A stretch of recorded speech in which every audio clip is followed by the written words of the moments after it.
wajah Jalan Kiai Haji Zainal Mustafa atau HZ bakal berubah total. Pemerintah Kota Tasikmalaya mulai membangun pedestrian di pusat jantung kota itu. Pembangunannya sudah dimulai dan ditargetkan selesai pada pertengahan Oktober 2022. Untuk tahap awal, pelebaran trotoar dilakukan di titik dekat Masjid Agung sampai perempatan Jalan Empang. Tahun depan direncanakan membangun hal serupa sampai target yang telah ditentukan.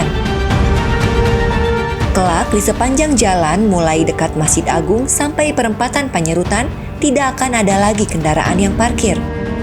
Solusinya disebut-sebut akan ada investor yang akan membangun gedung parkir terpadu sehingga pengaturan parkir akan lebih tertata. Selain itu, kantong-kantong parkir akan dipindahkan ke tempat lain seperti Jalan Pemuda, Empang, Selakaso, dan Pataruman. Pemindahan tempat parkir itu dilakukan lantaran badan jalan yang biasa digunakan tempat parkir motor dan mobil akan dibangun pedestrian lebih lebar dari yang sekarang. Berdasarkan perencanaan, trotoar yang di bagian kiri lebarnya 4,5 meter, sedangkan sebelah kanan mencapai 5,5 meter. Sekretaris Dinas Pekerjaan Umum dan Tata Ruang Kota Tasikmalaya, Tony Antoni menegaskan, pembangunan pedestrian di Jalan HZ ini tidak akan mengganggu fungsi jalan sebagai tempat mobilitas kendaraan. Sebetulnya untuk yang HZ itu alur lalu lintas untuk kendaraan itu masih selebar yang sekarang, karena yang dijadikan untuk pelebaran trotoar itu adalah ruang untuk parkir on-site gitu kan.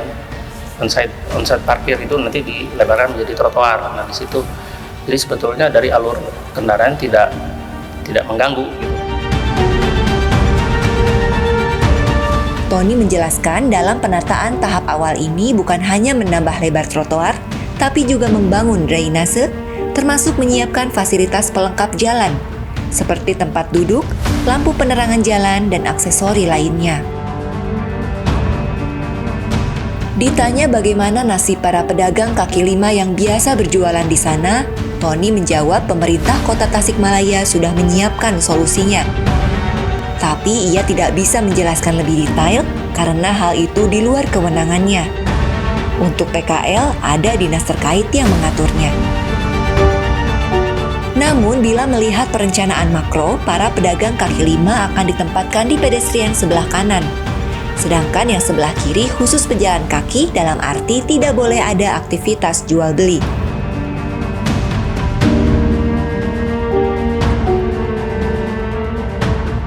Hal itu sejalan dengan regulasi penggunaan trotoar seperti yang tertuang dalam Peraturan Menteri PUPR Nomor 03/MPRT/M/2014. Dalam peraturan tersebut dijelaskan, trotoar yang boleh digunakan untuk aktivitas jual beli harus mempunyai lebar minimal 5 meter.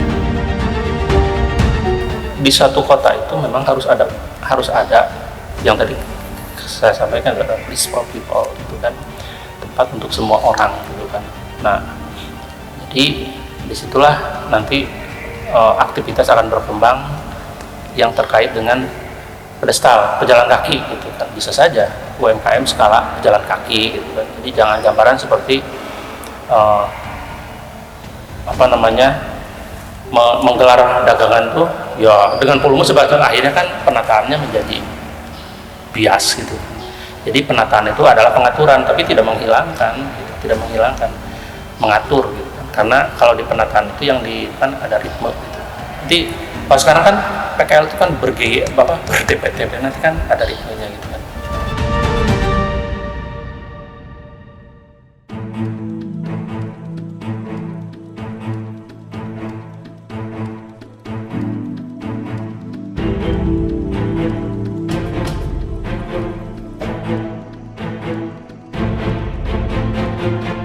Bukan hanya Jalan HZ yang akan ditata, Jalan Cihideng pun sama. Bahkan penataan Jalan Cihideng spektrumnya lebih luas lagi. Keseluruhan pedestrian akan dijadikan sebagai area pejalan kaki. Artinya kendaraan bermotor tidak bisa bebas keluar masuk seperti biasa. Kepala Bidang Jalan dan Jembatan Dinas PUPR Kota Tasikmalaya, Wenda Krisnawan menjelaskan, kendati Jalan Cihideng dibuat sebagai pedestrian khusus pejalan kaki, bukan berarti kendaraan sama sekali tidak boleh masuk. Nanti akan ada pengaturan di jam-jam tertentu, khususnya bagi warga yang tinggal di sana atau saat dalam situasi darurat. Untuk memaksimalkan Jalan Cihideng sebagai pedestrian khusus pejalan kaki, Dinas PUTR Kota Tasikmalaya akan membangun pembatas khusus seperti yang sudah dibuat dalam perencanaan, termasuk melebarkan trotoar menjadi kisaran di bawah 3 meter. Memang tipe fungsinya memang agak berbeda karena di perencanaan itu untuk Cihideng itu sebagai moda pedestrian.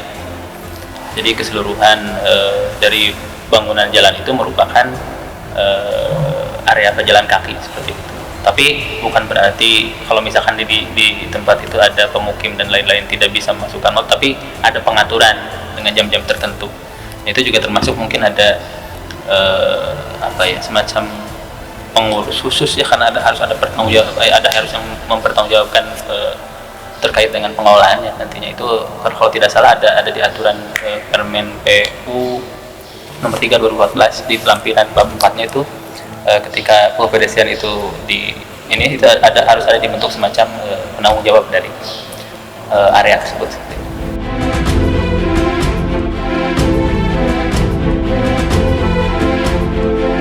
Wendy menyebutkan rencana penataan Jalan Hazet dan Cihideng sudah dilakukan sejak 2020 lalu.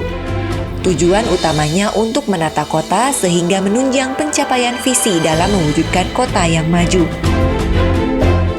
Ditargetkan penataan tahap pertama ini akan selesai pada pertengahan atau akhir Oktober 2022. Adapun anggaran yang dibutuhkan untuk menata kedua jalur tersebut mencapai kisaran 10 miliar rupiah.